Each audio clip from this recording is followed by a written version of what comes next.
said the ministry appropriated some money between 100 and 200 million to some projects, okay, ranging to 20 million and above.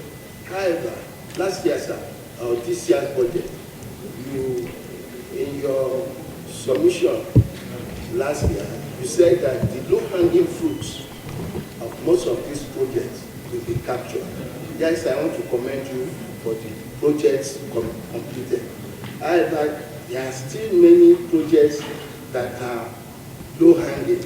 If you go to your the main report, especially on items 1 through 19, where you are located between 200, 400 million. But they are not. What page is that? That's page 1 of the main report. Okay.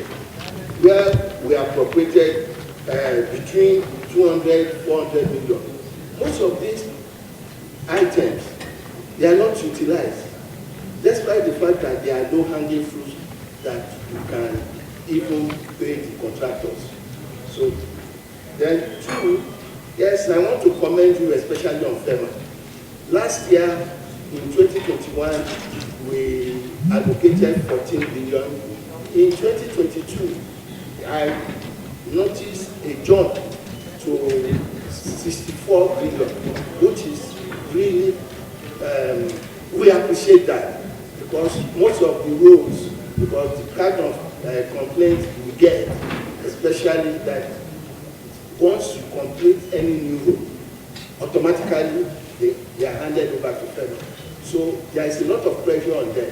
So I commend the ministry, for allocating the lump sum of 63.8 billion in 2022. On page, the same omnibus report, I want the Honorable Minister to update us with the progress on way bridges. On other way bridges, I noticed that there is an expenditure of 94.5 million out of the 250 million. But yes, in that caption, you have 70 way bridges, but you didn't tell us how many you've done. You only reflected the sum that you've paid.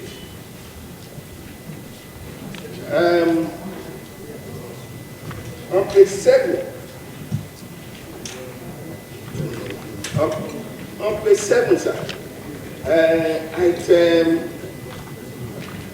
117, okay, there is zero progress on this activity, which does not tally with the payment. So I just want to know why the appropriation sum is more than the contract sum. That's item 117. The appropriation sum is more than the contract sum, and you recorded zero progress under that activity.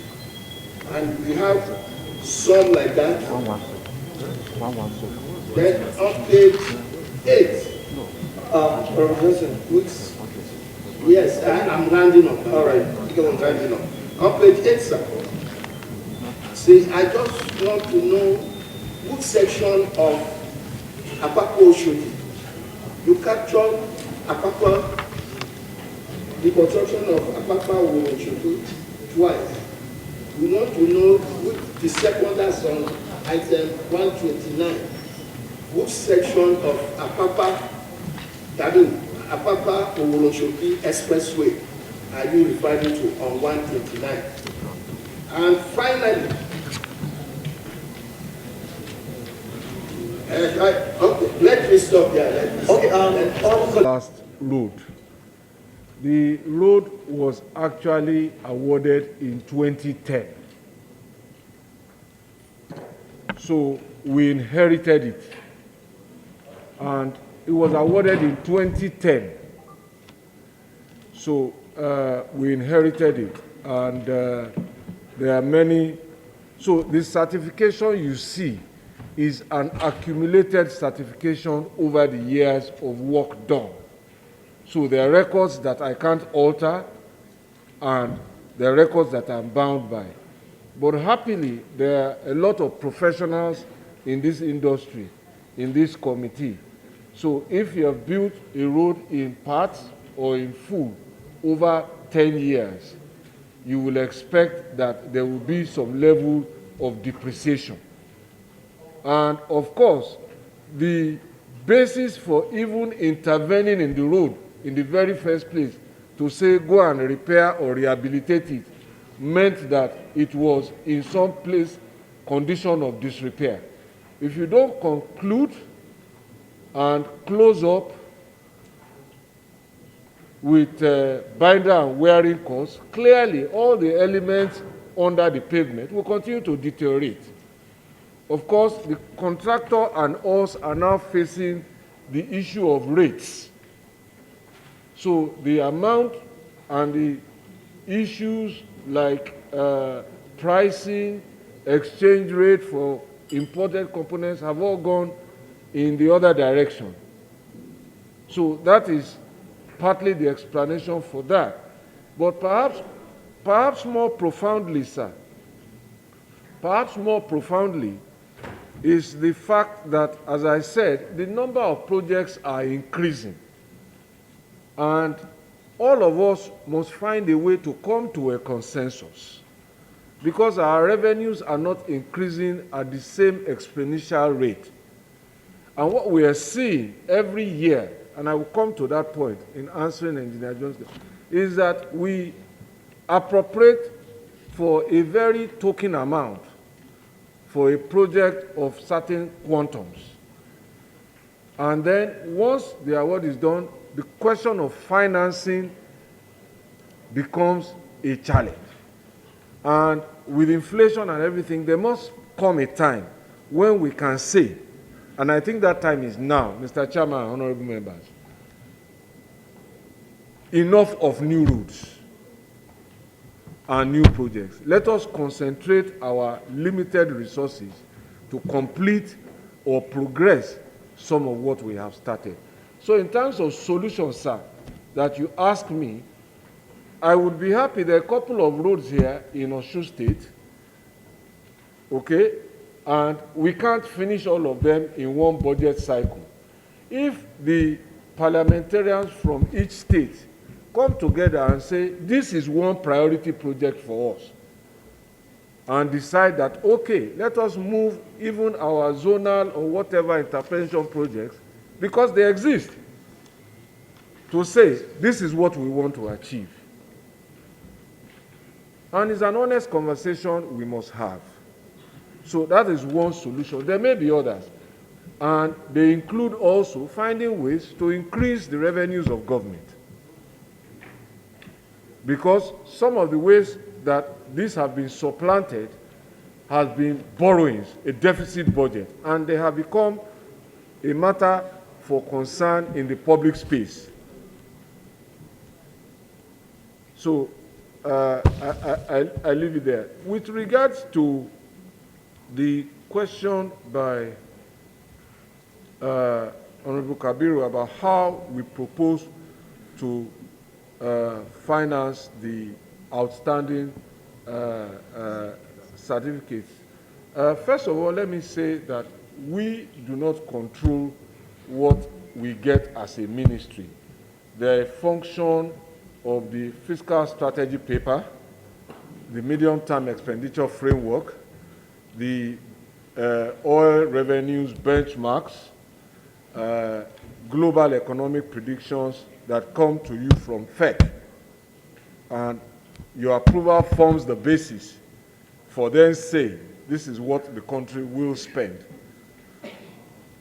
And each ministry then gets an envelope, hypothetically say, this bottle of water for all of us to drink. How we then get the best out of this bottle of water is the challenge that now faces us. But that said, sir, let me point out that The 420 billion, as I said, represents work that is being done and is going on. Not all of them will finish in 1 year. So if you aggregate some of the provisions of 1 billion, 2 billion proposed in 2022, for example, they will pay off some of these, and as I've said, we haven't gotten all our full allocation yet, so they will reduce it, but they won't fully amortize it. And the thing is that as we go through this process, contractors watch us, and they continue to work because they know that there's a plan somehow to pay them. Within all of this, of course, I must point out that there are projects that also will be funded by initiatives such as the Sukuk,